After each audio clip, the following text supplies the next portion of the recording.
Hi, this is Dr. Kimberley Linert, and you're listening to Incredible Life Creator Podcast. My guest today is Sharon Lynn Wyeth. International name expert Sharon Lynn Wyeth is the founder and creator of Neimology, science and study of the placement of letters in a name. After 15 years of research, followed by 3 years of testing in over 70 countries, she has evaluated thousands of names since 1995. Her best-selling book, Know the Name, Know the Person, is the first in the sequence, followed by Know the Name, Know the Spirit, and Know the Name, Know How to Connect.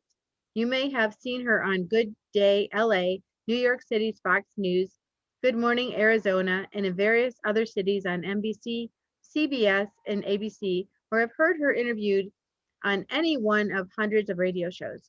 Today, she is hired by human resource departments in choosing appropriate candidates to interview, lawyers in how to present cases to judges, and individuals who wish to know themselves better and maximize their ability to connect with others. She also assists nationally and internationally in naming new businesses, new products, and when people wish to change their names. Welcome to the podcast, Sharon. Hello, Dr. Kimberly. It's an honor to be here.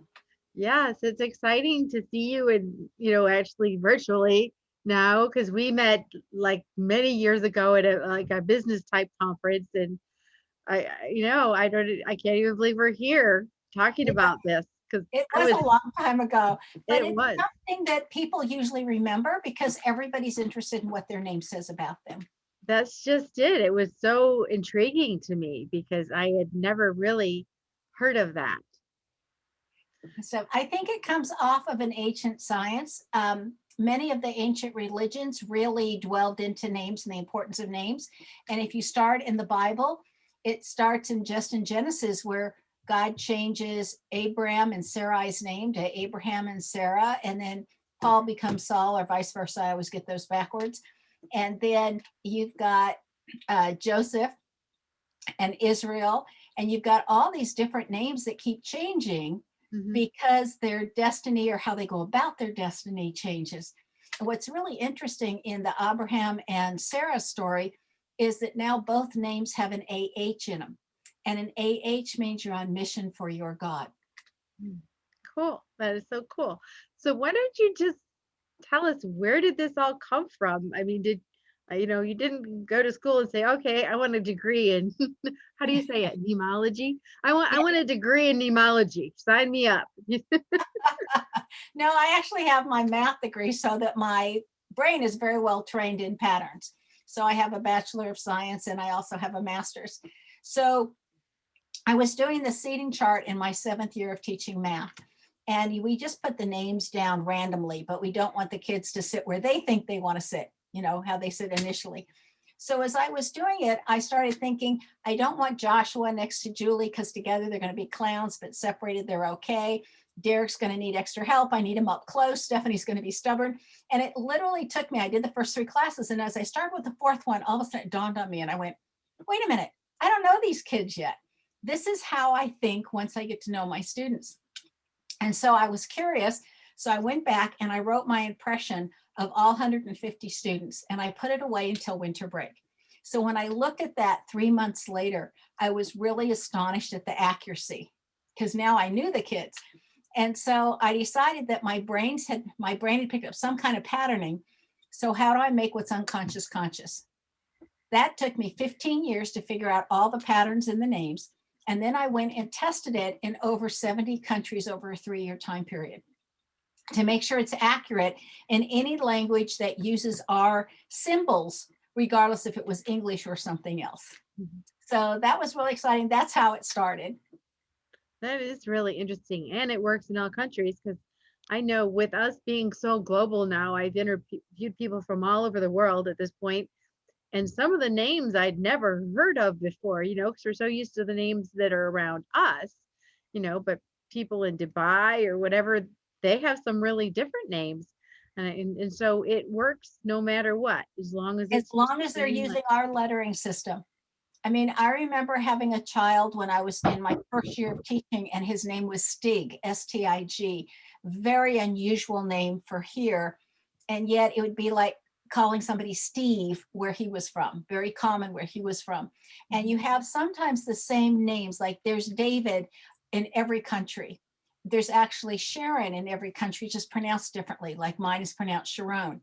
And so there's certain names that are everywhere, usually biblical names or religious names that are throughout the world, even though they can be pronounced differently. That is so cool. So let's start by just giving us an example of how this works. So let's say someone's name is David Paul Smith. All right. So the David would be the essence of who that person is in this lifetime, okay, and how their personality is going to come across. The Paul, being the middle name, is where they're going to go when they're under stress. And if you believe in reincarnation, it shows you what you learned and how you were in your immediate past life. And then the last name represents your environment. And that's why everybody, Kimberly, with the same first name isn't the same, because their environment is different. And you can put two people that are very, very similar or start off with the same ingredients in the kitchen, as I'd like to say. But if they're following different recipes that take the same ingredients, you're going to have two totally different dishes. So it's the same type of thing. You're dropping somebody, even though they have the same name, into different environments. Now, some people are just named with something like Junior after it, and that Junior absolutely affects. Now, when I'm doing a name reading, I also ask for the parent names, because I want to see the influence and what you gained also from having those parents, because that also is going to make an effect, because you can compare two names and see where the conflict was and where the joy was.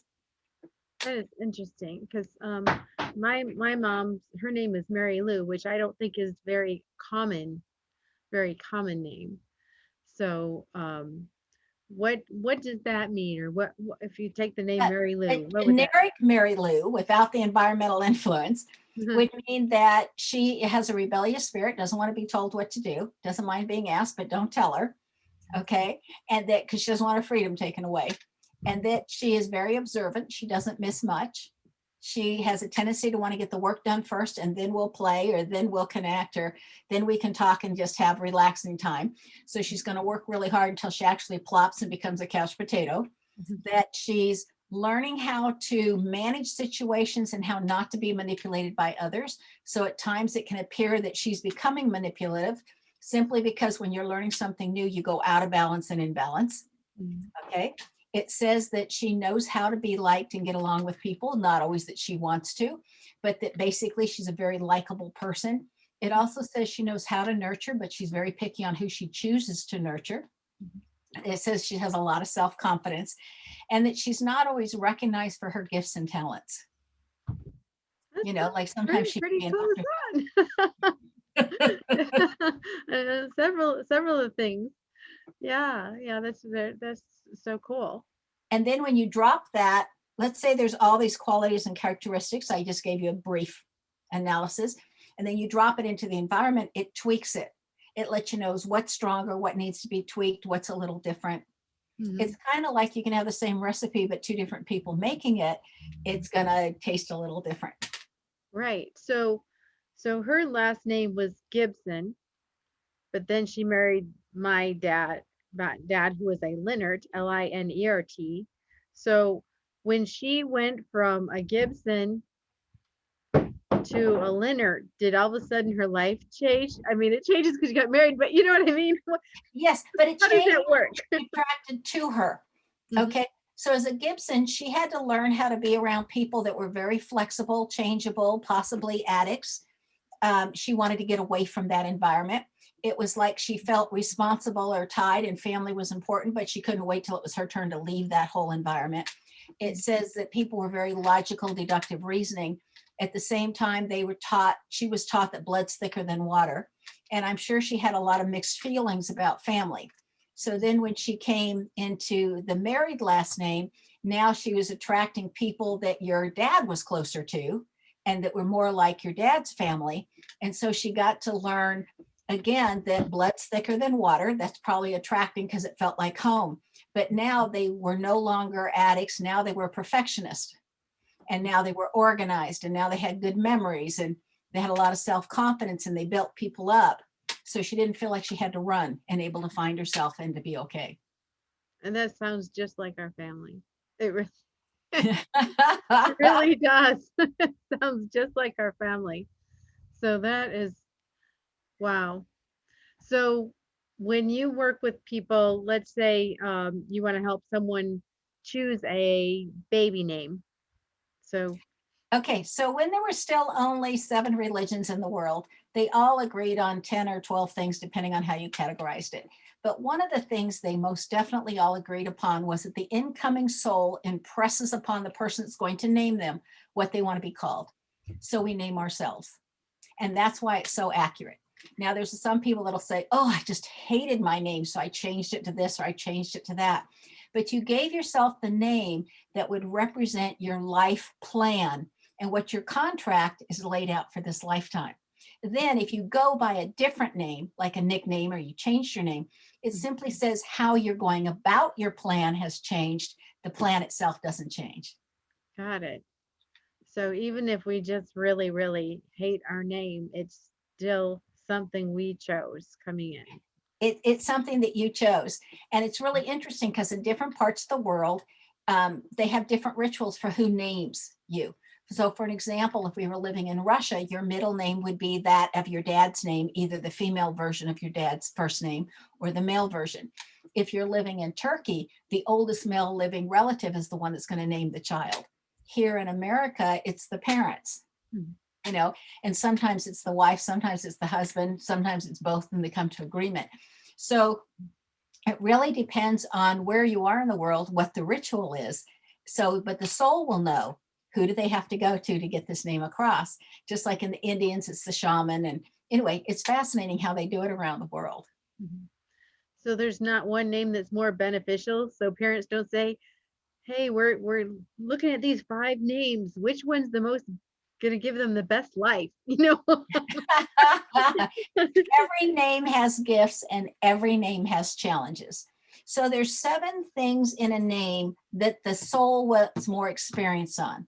Now, some people call them lessons, and I don't, because it makes it sound like we did something wrong and now we've got to learn from it. Instead, the soul contains an incredible amount of knowledge. And I always say, like, you may know at a soul level that E equals MC squared. Okay, but you don't have the experience to know when to apply that formula, when a different formula is better, when you need to tweak it. You don't have the experience to go with the piece of knowledge. So the soul comes to earth and it's saying these 7 areas is where I wish to gain experience. So I have wisdom behind the knowledge that I'm already holding. Mm-hmm. And there's always 7 in a name. And I say that I have read thousands and thousands of names. Every once in a while, somebody will have less than 7 or more than 7. I've never seen somebody with more than 9. But it's like they need special dispensation to have more than 7. And if they have less than 7, I think, well, they don't need to come back to the earth. They're just cleaning up. They're doing the leftovers. Pieces together or whatever. Right. There's not much left to do and they're going to be done. Mm-hmm. But the vast majority of us all have, I would say 99.8% of us all have 7 things that we've come to experience in this lifetime, 7 areas. And if you look at those 7 areas, which I do in a name reading, the very first time I talk with somebody, I always go over that with them. There's always an overall theme when you're looking at those 7 areas, that this is really what the soul wishes to comprehend. Mm-hmm. Cool. And I'm thinking about families, like family names. So, so everyone in this family has the same last name, but there's always someone, especially in bigger families, there's always the black sheep or the wild one or where they're just, the rest of the family's all conservative and they're just like over here to the right or the left or whatever. Is that the first name they chose? How does that happen? So what happens is you can go into birth order where the first child makes the 2 people actually a real family, because now they have a child and they have a focus and they feel more like a family. And the second child that comes in, so the role of the first one is to cause them to be a family. The role of the second child is the one that's going to take care of the parents if the parents need it when the parents age. Okay, so if that second child should pass away before the parents, it's going to hit those parents extra hard because they understand that that's the child that's going to tend to them and take care of them. So everyone has a role. The third child is an extra. And so it's like, this is our backup plan. And so the third child doesn't really have a job. And that's usually the one that'll go off and travel and live away from home and really live far away from home. And so the ones after that are just bonuses, what I call them. But we can go, we could do the whole hour on just what each, the order and what that means. But what it really means is you can drop the name of the child into the last name, and you can see how many things are similar or cooperative and how many things are in juxtaposition to each other where they're going to rebel and become the black sheep. Mm-hmm. I always felt like the black sheep in my family, and my mother said I was the hardest kid to rear because I would listen to what they had to say and then I would go do what I wanted to anyway. Mm-hmm. But it wasn't that I didn't listen. Mm-hmm. And Dad can tell you so many stories of like when he said, I used to go down to the library on Saturdays. I'd love to go down and just read all day. I know, strange kid. So I would hop over the back fence and cut through the neighbor's yard because it would save me 3 blocks if I did that from where I'd have to walk around. So the neighbors complained to my dad that I was leaving footprints on their fence when I was jumping and climbing over. And so he said to me one Saturday, the neighbors have complained, so will you promise me when you go to the library today, you won't jump the fence? And when he got home that evening from work, he came to me and he said, by any chance, Sharon, did you jump the fence on the way home from the library? And I said, yes, but I didn't jump it on the way going. And he said, I knew I said that wrong when I said, when you promised me when you go to the library today, you didn't tell me not to do it on the way home. So I did, and that's what they were just frustrated with me. I listened very carefully and then said, okay, I promised to do this, but they didn't ask me that. Oh, and communication is so important. I actually just had a podcast with someone that he was talking about actually how to communicate with someone so that they will listen and that people are actually hearing what each other's saying.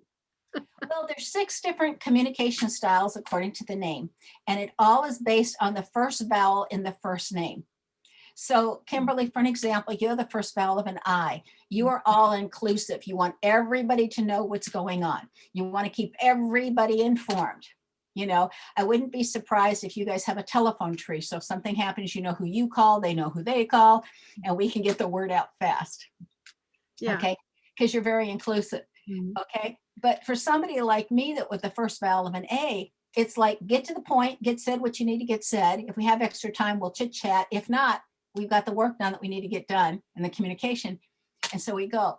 If somebody had a first vowel of an E, they're like, hi, how are you? How are you feeling? Did you get enough sleep last night? They're all into the emotions and the feelings and let's connect first. So I just gave you half of them, but each one has a particular style and you learn how to communicate. That's why in my third book, that's all I talk about is that first vowel.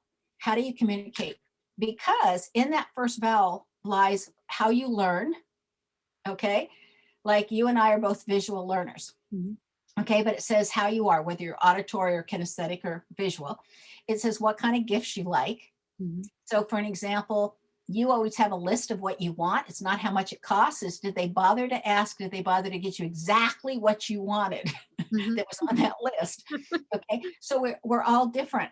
And it literally says what needs to occur if you want to make a lifelong friend with that friendship, or whether it's going to be a brief moment in time or a temporary connection.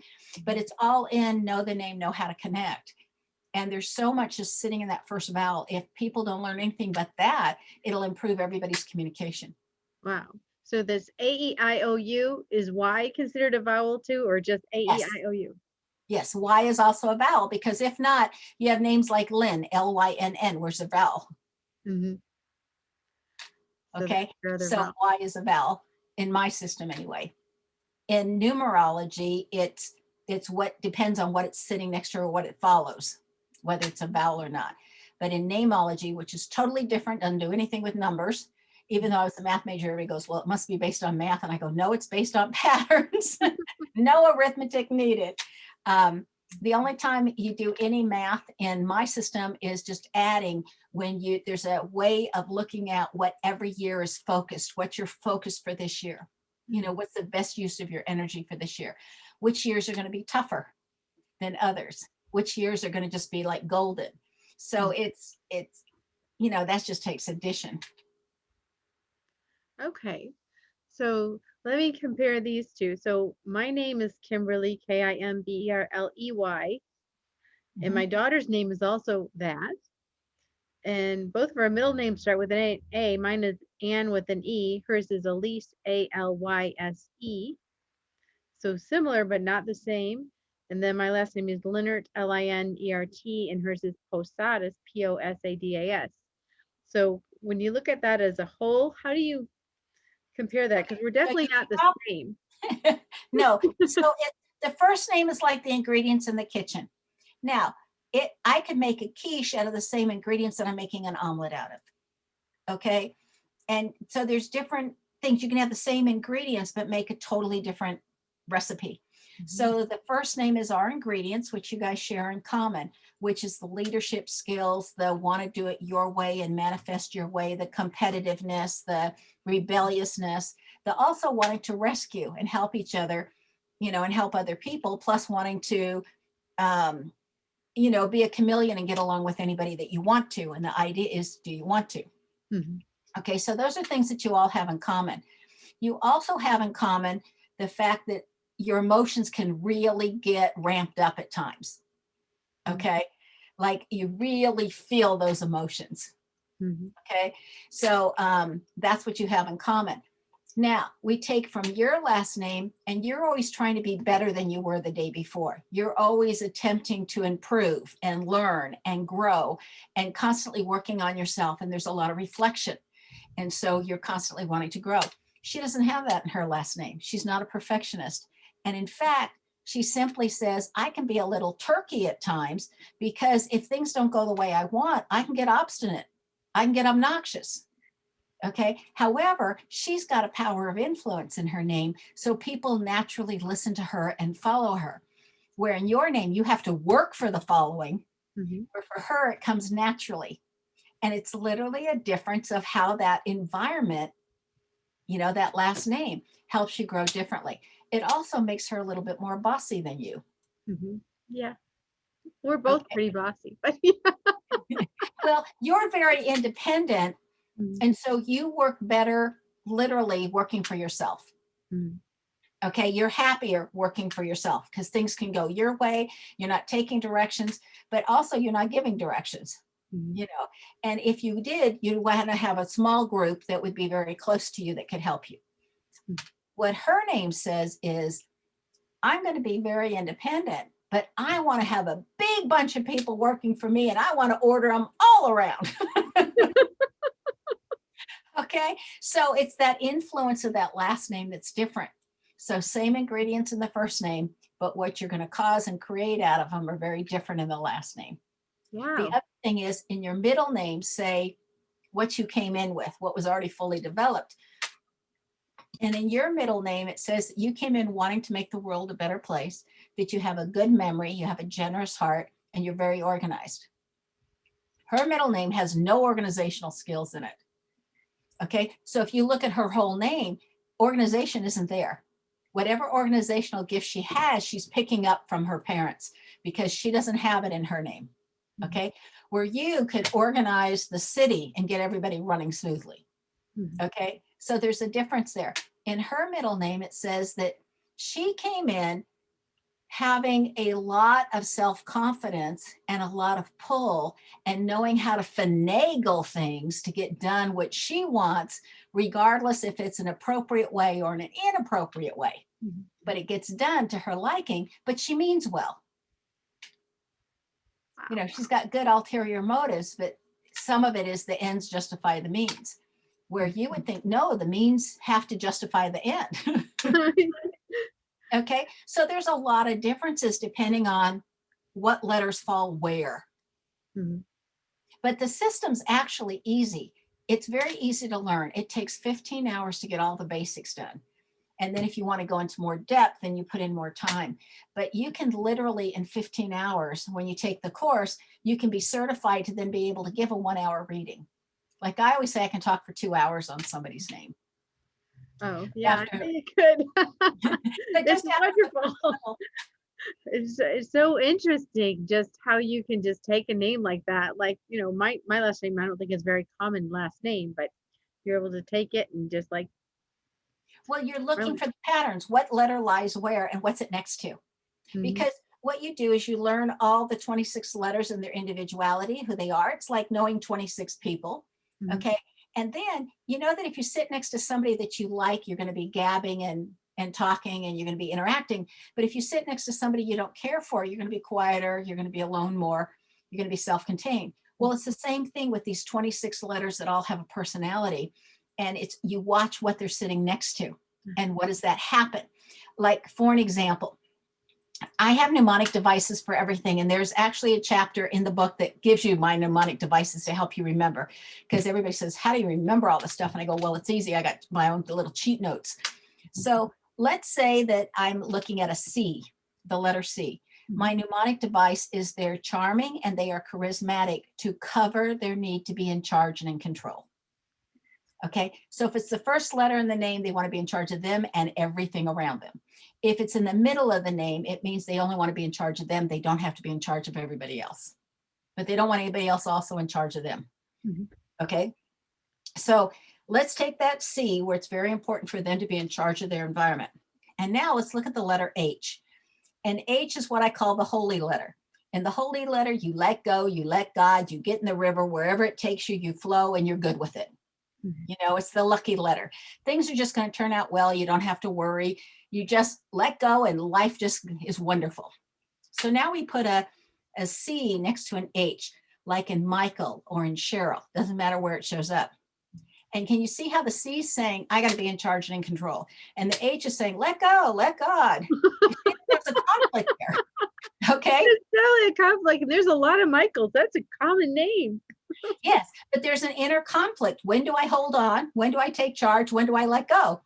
And so, because there's this conflict or confluence going on inside of them, they do things the hard way. They also do things the hard way because it kicks in their memory.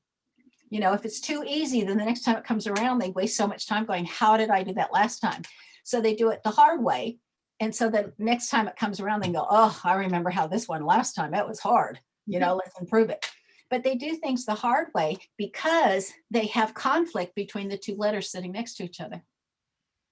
But Wow. and so that's what you do. You learn the 26 letters and then you learn how they interact with each other.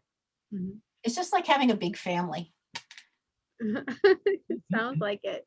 So let's say someone's going to start a business and they want to think of a name that will, attract people, obviously, not detract people, and give it, give the hopefully legacy and long life to this business.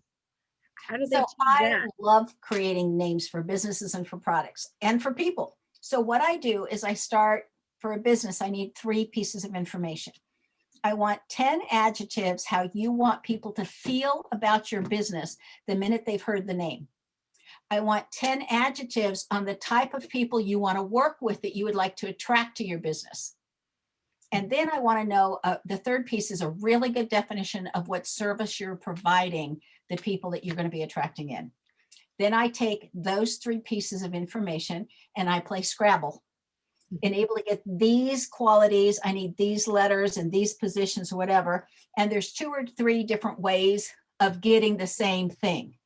So like we all don't have to have the same letter in the same place to get that quality. Mhm. All right. So then I literally play Scrabble until I can come up with something. And then I go and test it with 5 of my friends that are all very, very different. Some educated more than others. I want to say educated by life or educated in school.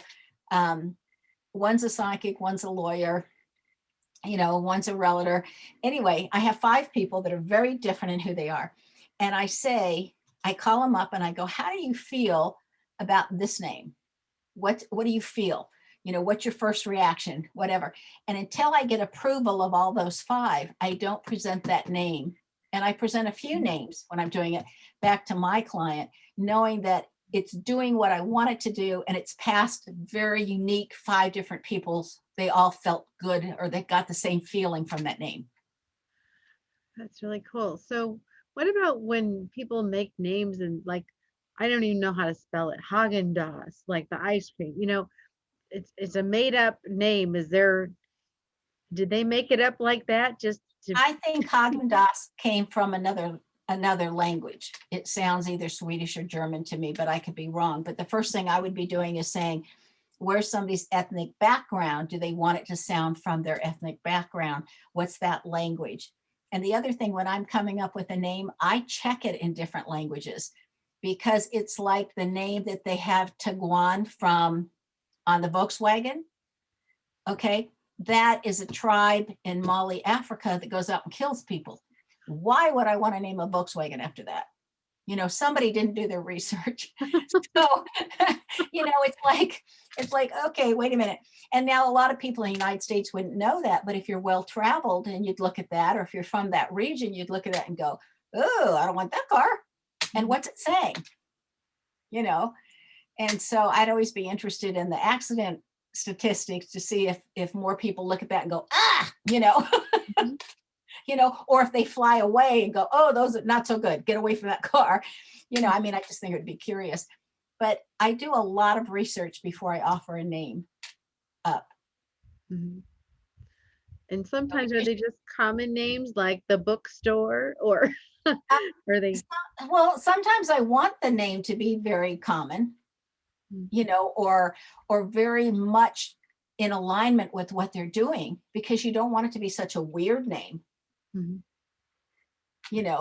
So sometimes you get that, and sometimes you get a totally made up word. Mhm. Like, for an example, one of the ones I did was Podopoly. Now I have her permission to use that as an example, because if not, I stay pretty silent about what I've created. But Podopoly is an interactive podcast. Okay. And it's one that you can play with and you can interact with the podcast. So I wanted the word pod in there for podcast. Mhm. And Monopoly is a really popular game. So Mhm. at first I went through a lot of renditions of different things, but I came down to Podopoly. And then I wanted it to be more memorable. So it became Podopolo. Okay. And it's doing very well. It's doing exactly, it's got the right letters in the right places, and it's attracting people to it that is, for what they want. Okay. But then you can have names that don't do that, again, because somebody's like one of the ladies that asked me for the name of her business, what she was doing, we ended up naming her business Discerning Management.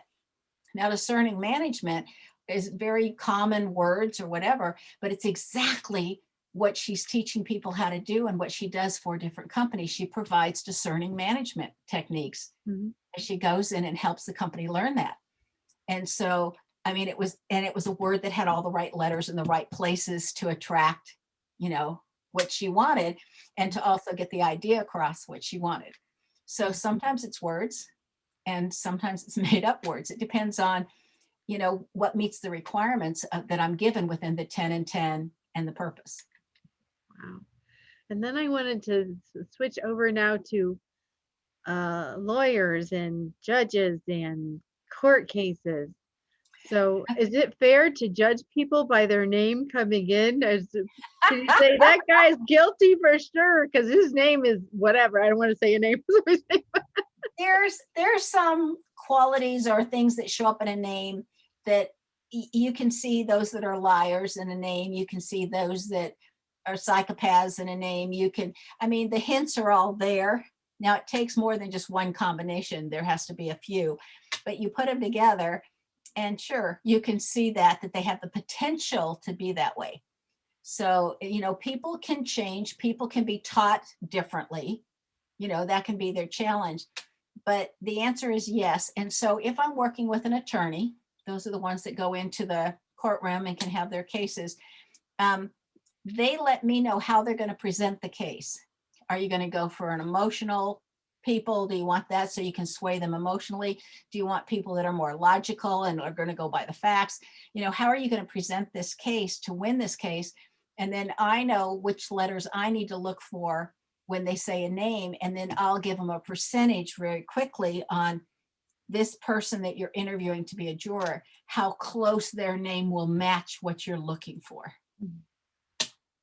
That's Now, really interesting. Yeah. so I love, what I really love to do that I've done a lot more of is when an attorney is going to just go before the judge with their client. And so then you want to play off the judge's name, and you want to make sure that you're saying the right words so that your client knows that you're really working on their behalf. And then you want to ping the judge for where their name says.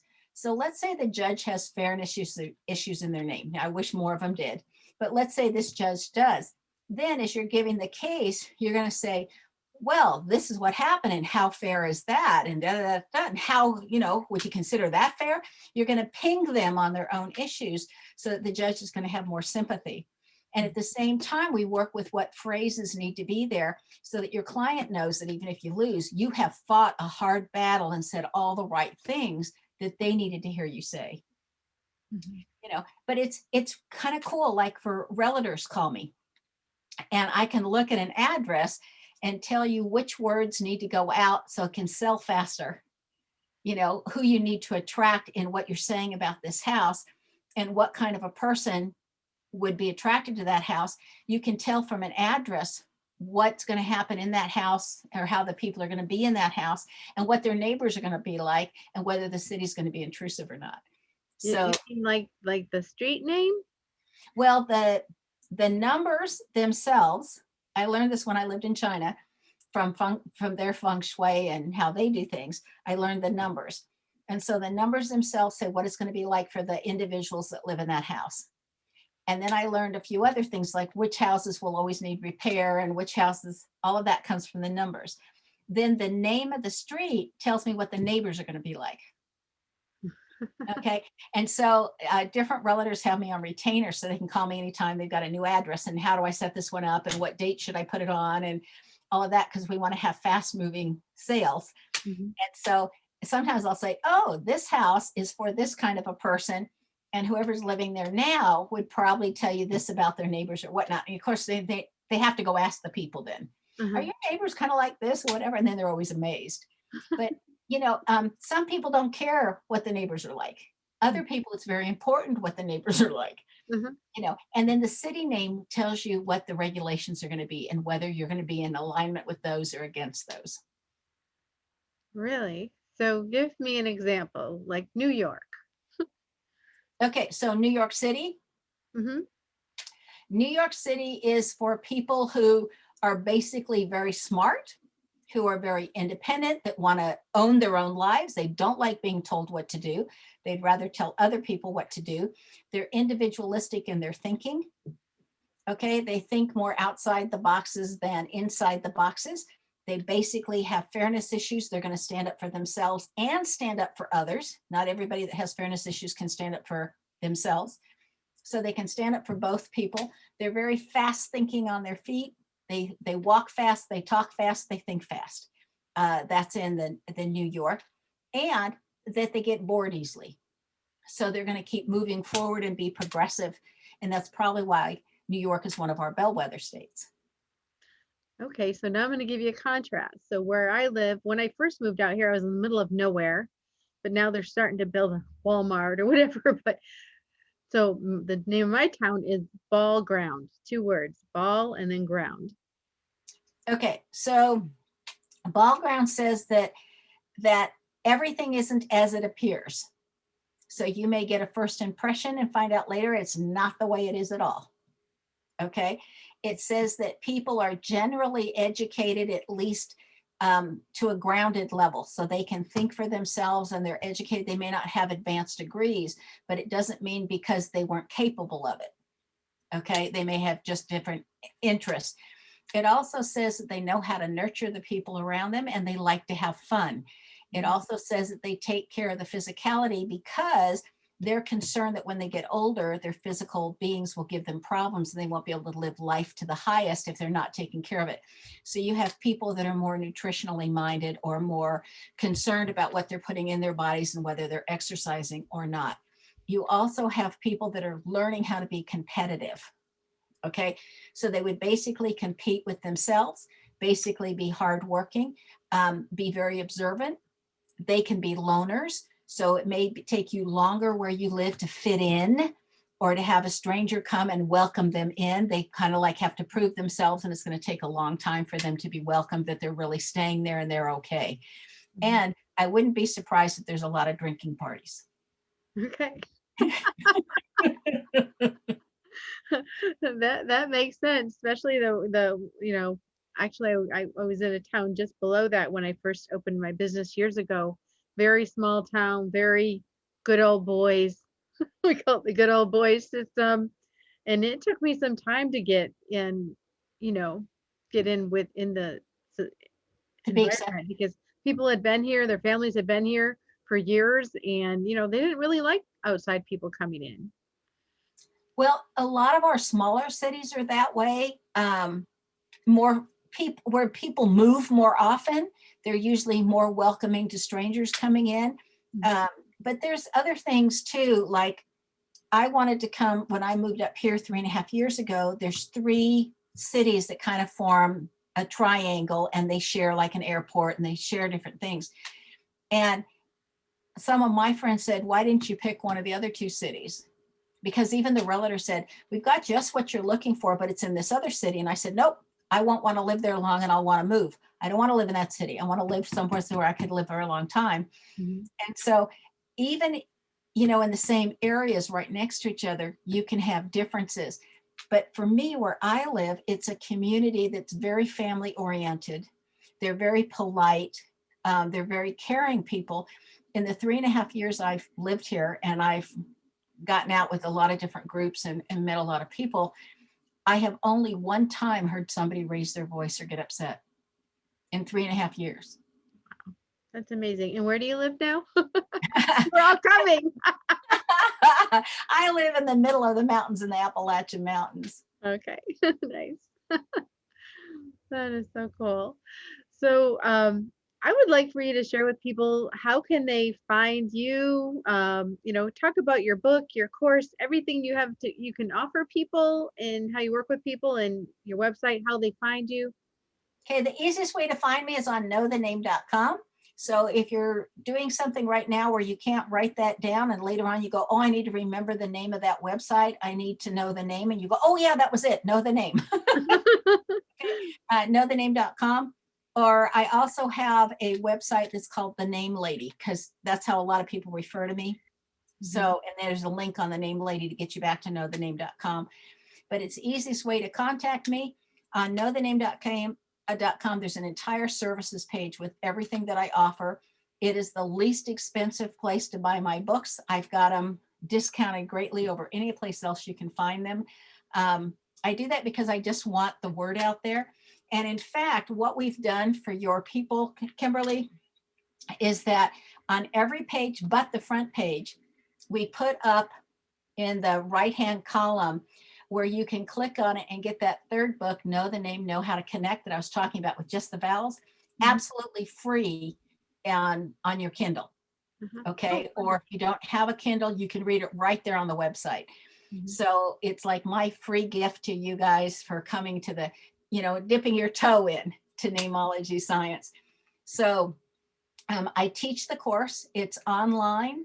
You can do it that way. You can do it in person. You can teach yourself through the books.